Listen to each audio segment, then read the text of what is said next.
안녕하세요. 사랑하는 나그네계 교회 여러분, 그리고 하나님의 말씀을 같이 읽어가는 그리스도 안의 형제 자매된 교회 여러분, 오늘 우리는 요한계시록 7장을 읽습니다. 어제 6장에서 7인으로 상징되는 재앙 가운데서 6째 인까지의 내용을 우리가 살펴보았습니다. 그러면 이제 7장에서 우리는 당연히 7째 인이 나오지 않겠나 기대하게 되는데, 7째 인은 내일 살피는 8장에서 나옵니다. 그럼 7장의 내용은 그 6째 인과 7째 인 사이에 막간처럼 새로운 내용이 하나 추가됩니다. 이 내용은 사실상 문맥상 전혀 상관이 없는 것이 들어간 것은 아니고, 6장 17절에 보게 되면 그들의 진노의 큰 날이 이르렀으니 누가 능히 서리요 라는 이 물음이 나오는데, 그 물음에 대한 일종의 대답으로 이 7장이 주어졌다, 이렇게 볼 수가 있습니다. 다시 말하면 악인들이 이제 하나님의 심판을 받을 때 악인들 가운데는 아무도 능히 설 자가 없습니다. 그런데 오직 그리스도 안에서 의롭다를 받은 하나님 백성만큼은 그 진노의 날에도 하나님 앞에 설 수가 있습니다. 이들은 그리스도 안에서 안전하게 보호를 받고 해를 입지 않을 그럴 자들이기 때문이죠. 그 대답을 이제 7장에 주고 있는 것입니다. 7장의 내용은 1절부터 8절은 14만 4천, 유명한 말이죠. 14만 4천에 대한 환상이 나오고, 그 다음에 이제 9절부터 17절은 하늘에 있는 큰 무리에 대한 환상이 나옵니다. 그러니까 지상 안에서 14만 4천으로 표현되고 있는 지상교회, 그리고 9절 17절에 천상에 있는 큰 무리로 표현되고 있는 천상교회, 이게 두 개의 교회가 그려지고 있음에 의해서 누가 여호와의 큰 진노의 날에 능히 설 수 있는가? 지상교회에 속한 자들이요, 천상교회에 속한 자들이다. 지상교회에 속한 자가 이제 천상교회로 옮겨가게 되지 않겠어요? 그러니까 하나님이 택한 백성들이 그러하다, 이런 이제 답을 주는 그런 문장의 흐름 가운데서 7장이 자리하고 있다, 이렇게 볼 수 있습니다. 1절부터 내용을 보겠습니다. 이 일 후에 내가 네 천사가 땅 네 모퉁이에 선 것을 보니 땅의 사방의 바람을 붙잡아 바람으로 하여금 땅에나 바다에나 각종 나무에 불지 못하게 하더라. 네 천사가 바람이 땅에 불지 못하게 네 모퉁이에서 서서 붙들고 있습니다. 근데 바람이라는 것은 파괴를 상징하거든요. 확 불어오게 되면 이제 파괴를 상징하는데, 이제 이걸 붙잡아서 파괴를 약화시키고 있는 거죠. 제한시키고 있는 것입니다. 땅이나 바다나 각종 나무에 제한시키고 있어요. 그러니까 우리가 이제 6째 인까지 뛰는 것을 어제 본 것처럼 첫째부터 넷째 인 가운데 특별히 내용이 이제 재앙의 심판의 내용이 쭉 나오지 않습니까? 이 재앙의 심판의 내용으로 인해서 주님 오실 때까지 역사 속에 살아야 될 교회가 굉장히 어려움을 겪게 되어지죠. 그래서 하나님께서는 그 교회를 보존하고 성도들을 보존하기 위해서 이제 이 재앙의 심판이 내려지는 역사 속에도 불구하고 일정하게 제한을 두어서 성도들을 보존하는 일을 행하십니다. 그 이제 2절에 이제 그 1과 3절 이하의 내용이 계속 이어져 설명이 나오겠습니다. 2절 보면 또 봄에 다른 천사가 살아계신 하나님인을 가지고 해 돋는 데로부터 올라와서 땅과 바다를 해롭게 할 권세를 받은 네 천사를 향하여 큰 소리를 외쳤다. 외친 내용은 이제 그 다음 3절에서 보겠습니다만은, 2절의 내용은 일단 비교가 되고 있죠. 또 다른 한 천사가 있고요. 네 모퉁이에 바람을 붙들고 있는 4명의 천사가 있습니다. 그런데 이제 이 또 한 명의 천사는 해 돋는 데서부터 올라왔다 되어 있어요. 해 돋는 데라는 것은 이제 동쪽 해가 비추는 것인데, 이것은 하나님의 영광이 비춰지고 하나님께서 온 만물에 복을 내리시는 그런 근원이 동쪽이다, 이렇게 생각을 했습니다. 그러니까 해 돋는 데서부터 올라왔다는 것은 하나님의 복을 전하는 사자가 되는 거죠. 하나님의 복, 그 복 중에서 특별히 재앙 가운데 건짐을 받는 구원의 복이죠. 그래서 구원의 복을 하나님의 구원의 복을 전하는 그런 또 다른 천사가 와서 살아계신 하나님의 인을 치게 됩니다. 인을 가지고 오게 되어집니다. 네 천사는 이제 재앙을 내리는 천사죠. 바람을 이렇게 열고 닫고 잡고 또 풀고 할 수 있는 천사들이니까, 땅과 바다를 해롭게 할 권세를 받은 네 천사들이 있다. 이게 재앙을 행할 천사가 있고, 또 한 천사가 와서 구원의 복을 내려준 천사가 있습니다. 이 천사가 와서 이제 외치는 것입니다. 외치는 것은 3절에 보게 됩니까? 이르되 우리가 우리 하나님의 종들의 이마에 인치기까지는 땅이나 바다나 나무들을 해하지 말라, 이렇게 했습니다. 그러니까 이 한 천사가, 구원의 복을 전하는 천사가 네 천사, 재앙의 바람을 탁 놔버릴 수 있는 천사들에게 말하기를, 한 때까지, 어느 때까지냐면 하나님의 종들의 이마에 인칠 때까지. 하나님의 종들의 이마에 인친다는 것은 이를 도장을 찍으면 그 도장은 도장 주인의 것입니다. 그러니까 도장을 찍은 이제 소에다가 도장을 탁 찍으면 이건 어느 목장의 것이다 이렇게 확인되듯이 하나님의 종들에게 하나님이 주인이시다는 것을 표할 때까지, 이것이 이제 우리 편에서 말하기는 구원이 이루어질 때까지죠. 그래서 우리가 특별한 보호를 받고 하나님의 것으로 인정되어진 신앙의 모든 역사가 우리 안에서 이루어지기 전까지는 땅이나 바다나 나무도 해하지 말라. 그러니까 아직까지는 이 세상을 보존시키시는 것이죠. 그러니까 하나님이 이 역사로 우리가 이 세상이 보존되고 있고, 보존되는 기간 동안에 주님 오실 때를 바라보며 우리가 오늘도 살고 내일도 살아가면서 주의 복음을 전하는 귀한 교회를 계속 이루어가게 되는 것입니다. 4절에 그렇게 해서 하나님께서 인치시는 자가 누굴까? 하나님의 종으로 인치는 자에 대한 설명이 4절부터 나오는데, 여기서 이제 14만 4천의 유명한 말이 나옵니다. 4절부터 이제 8절까지 내용을 보죠. 내가 인침을 받은 자의 수를 들으니 이스라엘 자손의 각 지파 중에서 인침을 받은 자들이 14만 4천이요.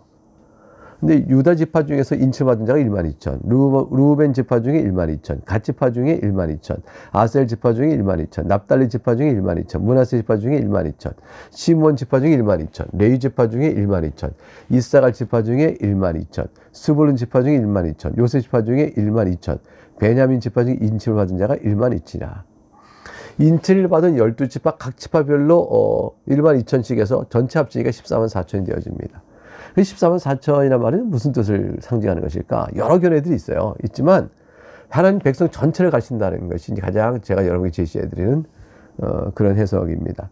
그러니까 이제 하나님께서 구원하시는 자신의 종이요 자신의 아들로 불러내시는 모든 하나님의 구원의 은총을 받은 백성들의 충만함, 그 전체 수를 가리켜서 상징적으로 14만 4천이라고 말한다, 이렇게 말하겠죠. 그러니까 저희들이 여기 포함됩니다. 이게 지상교회에 속한 모든 하나님의 백성들이에요. 지상교회에 속하여 천상교회로 옮겨갈 하나님의 인침받은 자, 구원받은 자의 수입니다. 그러니까 천상교회에 있는 사람들 중에서 지상교회에 거치지 않은 사람이 없죠. 아담도 지상교회에 있다가 올라갔고, 모세도 그리고 올라갔고, 다 올라갔습니다. 다윗도 지상교회에 올라갔거든요. 그러니까 지상교회에서 하나님의 인침을 받은 구원받은 자의 총합은 나중에 종말이 되어지면 다 하늘에 있는 천상에 있는 자들과 합쳐져서 전체 구원받은 자의 총합을 이루겠죠. 14만 4천 그렇게 보게 되면 지금은 지상에 있으나 나중에는 하늘로 올라갈 자를 다 포함하는 그런 이제 구원받은 자의 총수가 절대적인 의미에서 되어지는 것이죠. 그러나 14만 4천을 지파별로 표현하고 있을 때는 지상교에 속한 하나님의 택함 받은 모든 자의 총합이다, 이렇게 볼 수도 있겠습니다. 이제 8절부터 이제까지 여기서 봤고, 9절부터 17절은 이제 지상교회에 대한 각 지파별로의 이제 총합들을 쭉 보한 것에 비해서 하늘에 있는 천상교회에 대해서 환상을 보게 되어집니다. 9장 보니 이일 후에 9절, 내가 보니 각 나라와 족속과 백성과 방언에서 아무도 능히 셀 수 없는 큰 무리가 나와 흰옷을 입고 손에 종려가지를 들고 보좌 앞과 어린 양 앞에 서서, 이렇게 되어 있습니다. 참으로 다르죠. 악인들은 뭐라고 그랬냐면 진노의 큰 날이 이르렀으니 누가 능히 거기 설 것인가 라고 탄식하며 절규했어요. 아무도 설 수가 없어요. 그런데 어린 양의 보혈로 흰옷을 입은 의인의 무리, 능히 셀 수 없는 큰 무리가 나와 흰옷을 입고 그랬어요. 그러니까 이 흰옷이라는 것은 예수 그리스도 보혈로 죄의 사함을 받은 그런 정결함을 뜻하니까, 어린 양의 보혈로 흰옷을 입은 의인의 무리는 감이 어떻게 되어 있죠? 하나님 보좌와 어린 양 앞에 선다 되어 있어요. 누가 능히 설 것이요? 그런데 어린 양의 보혈로 깨끗함을 받은 자들이 서게 될 것이라. 그런 자들은 각 족속과 나라와 백성과 방언 가운데서 다 나옵니다. 이제 그것이 천상교회에 있는 특징이죠. 즉 보편교회는 전 인류 가운데서 다 흩어져 있게 되어집니다. 이게 구절의 이 모습은 그러니까 하나님의 보좌 앞에 있다는 이제 천상교회를 뜻하고, 그리고 이런 걸 이게 천상교회를 표현하고 있는 것은 지상교회에 있는 성도들에게 얼마나 큰 위로가 되어져요. 그러니까 여러분들이 너희가 하나님 편에서 보게 되면 너희가 내가 너에게 은혜를 주어 믿음을 굳게 하니 굳게 믿은 너희는 이제 천상교회 이 영광에 참여할 자가 될 것이라, 이렇게 말씀하는 것이죠.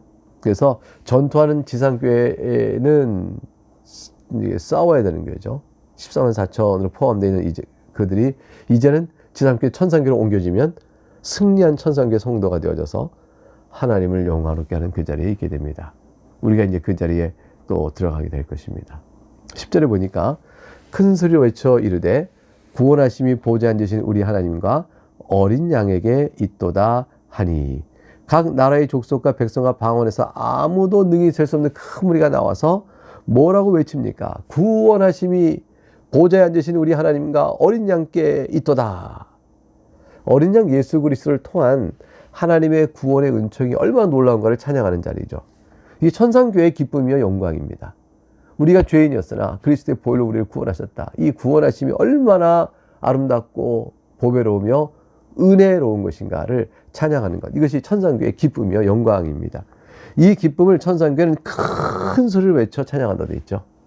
10절에 제일 먼저 큰 소리 외쳐 이렇게 되어 있어요. 성도는 이 땅에서라도 찬양할 때 큰 소리로 찬양해야 됩니다. 예배 때 찬양 소리를 작게 우물우물하면 안 돼요. 큰 소리로 외칠 수 있어야 합니다. 11절 모든 천사가 보좌와 장로들과 네 생물의 주위에 서 있다가 보좌 앞에 엎드려 얼굴을 대고 하나님께 경배하여 12절 이르되 아멘 찬송과 영광과 지혜와 감사와 존귀와 권능과 힘이 우리 하나님께 세세토록 있을지어다 아멘 하더라. 수많은 성도가 모여서 이렇게 헤아릴 수 없는 많은 무리가 모여서 하나님을 찬양하는데, 거기에 또한 천사들, 모든 천사가 얼마나 많은지 몰라요. 수많은 천사가 함께 어울려서 하나님께 영광 올리는 찬송의 합창을 쫙 부르고 있는 거죠. 한번 상상해 보세요. 다 찬송을 올려드리면서 하나님께 예배를 합니다. 그때의 우리의 찬송의 내용 속에는 하나님의 영광, 영광스러운 하나님, 지혜로운 하나님, 감사를 받으실 하나님, 존귀하신 하나님이요, 권능의 하나님이요, 그 하나님의 영광과 능력과 힘을 높이 찬송하는 것, 그것이 천상교회의 큰 자랑이 되어집니다. 13절에 가게 되면 내용이 다소 또 전환이 되어집니다. 장로 중 하나가 응답하여 나에게 이르되 이 흰옷 입은 자는 누구며 또 어디서 왔느냐. 그러니까 이제 이 아름다운 천상교의 영광을 탁 보여주면서 흰옷 입은 능히 하릴 수 없는 자들이 탁 찬양을 부를 때 한 장로 중 하나가 묻는 거예요. 저 흰옷 입은 자가 어떤 사람들이냐, 어떻게 온 줄 아느냐라고 묻는 거죠. 장로 중 하나가 이렇게 묻는 것은 지상교를 향한 더 없는 위로를 주게 한 것이었습니다. 왜냐하면 이게 묻고 나서 14절에 내가 말하기를 내 주여 당신이 하시나이다 이렇게 말하니 그가 나에게 이르기되, 장로 스스로 말합니다. 큰 환난에서 나오는 자들인데 어린 양의 피에 그 옷을 씻어 희게 하였느니라. 큰 환난은 지금 어느 교회가 당하고 있어요? 지상교회예요, 천상교회예요? 지상교회죠. 지상교회는 전투하는 교회입니다. 이게 전투하는 교회에 지친 성도들, 긴장하는 성도들에게 이 말씀을 주는 거죠. 너희가 그 싸움 속에서 이 천상교회로 올라와 흰옷을 입고 주를 찬양하는 이 영광주에 참여하게 된다. 그래서 어린 양의 피에 그 옷을 씻어 희게 하느니라. 이 말을 중으로 예수 그리스도 복음을 믿고 굳게 서 있는 자들이 바로 저 천상교회에서 영광의 찬송하는 바로 저들인 것이라. 이 지상교회 천상교회를 연결시켜주고 있는 것이죠. 그러니까 흰옷 입은 자들은 6장 9절에서 하나의 말씀과 그들이 가진 증거를 말미암아 죽임을 당한 영혼들이라는 말이 나오는데, 그렇게까지 순교할 자들을 대표로 하여 모든 시대에 하나의 말씀과 그리스도의 증거로 인하여 세상부터 핍박과 환난과 조롱을 받으면서도 끝까지 믿음을 지켜온 성도 전체를 가리켜 말하는 것이라, 이렇게 말할 수 있습니다.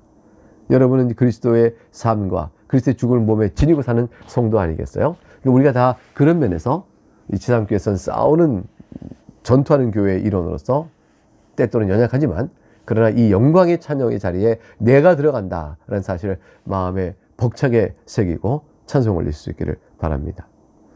15절 그러므로 그들이 하나님의 보좌 앞에 있고 또 그의 성전에서 밤낮 하나님을 섬기매 보좌 앉으신 이가 그들 위에 장막을 치시리니.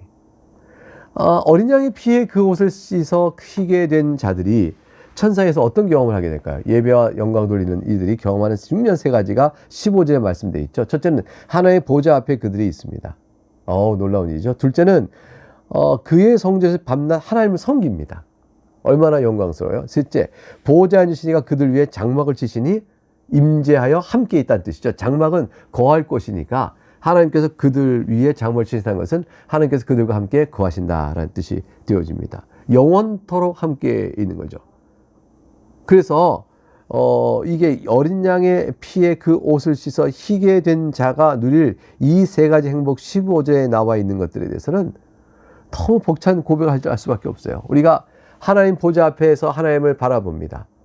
누가 이럴 수 있겠어요? 하나님의 자녀로 의롭다를 받은 자들.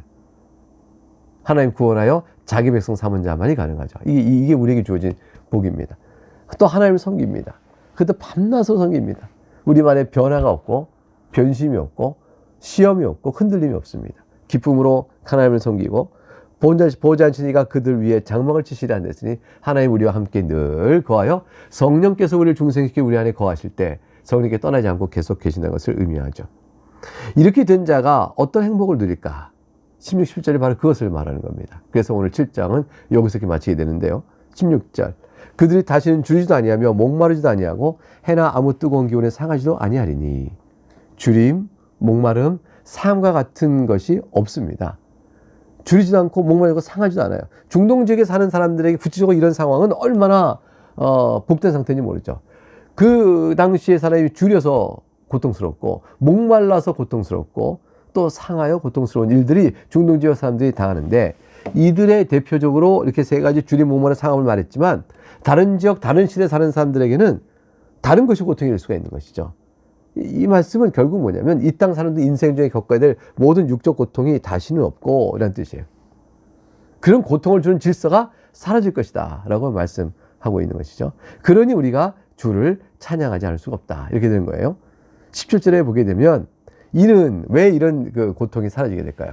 17절 신학적 이유가 나옵니다. 보좌 가운데 계신 어린 양이 그들의 목자가 되사 생명수으로 인도하시고 하나님께서 그들의 눈에서 모든 눈물을 씻어줄 것입니다. 다시 여기서 복이 어떻게 나옵니까? 첫째는 그들의 목자가 되어 그들을 목양해 주신다는 뜻이고, 둘째는 생명수으로 인도하시니 우리 결코 멸망치 않고 영생을 얻게 된다는 것이고, 셋째는 하나님께 그들의 눈에서 모든 눈물을 씻어줄 것이니 하나님께 주시는 그 합력한 선을 주시는 모든 선한 것들 우리가 맛보아 알게 될 것이라는 내용이 되어집니다. 이 17절이 바로 우리가 16절에 이어서 15절에서 말했던 하나님의 보좌 앞에서 하나님을 밤낮 섬기고 그 다음에 보좌하신 이가 우리 가운데 함께 거하는 자들이 누리게 될 복이라 할 수 있습니다. 16절은 우리에게서 지금 겪거나 앞으로는 없게 될 것들을 얘기했고, 17절은 이제 그리하여 우리 인생 속에 우리의 신앙 속에 어린 양이 어떻게, 즉 예수 그리스도께서 어떻게 우리의 목자가 되시며 어떻게 우리를 어디로 인도하시며 또 우리에게 슬픔과 고난을 어떻게 하시는가. 답은 눈물을 씻어주신다 그랬고, 우리를 인도하는 것은 생명수샘이라 하였고, 또 주님께서 우리의 친히 목양을 해주신다라고 말씀해주고 있습니다. 이것이 우리에게 주는 큰 영광이요 기쁨입니다. 사랑하는 교회 여러분, 우리는 오늘 7장에서 천상교회에서 성도가 누리게 된 영광이 무엇인지 그 놀라운 환상을 우리가 살펴보았습니다. 이것이 바로 오늘처럼 우리와 같이 이 땅에서 하나님을 믿고 나가는 지상교회에 속한 성도들이 가질 수 있는 소망인 거예요. 하나님께서 우리를 보호하셔 그것을 이루게 하시겠구나. 이게 유일한 위로가 되며 보호가 되는 소망이죠. 그리고 이것은 반드시 이루어질 하나님의 약속인 줄 우리가 알고 있습니다. 그러므로 천상교회의 그 영광을 바라보고 내 몫이 저기 있다라는 걸 확신하면서 감사한 마음으로 오늘의 주님을 또 찬송하는 그런 믿음의 사람으로 굳건히 살아가신 여러분 될 수 있기를 주의 이름으로 축복합니다. 여기까지 하겠습니다. 감사합니다. 샬롬.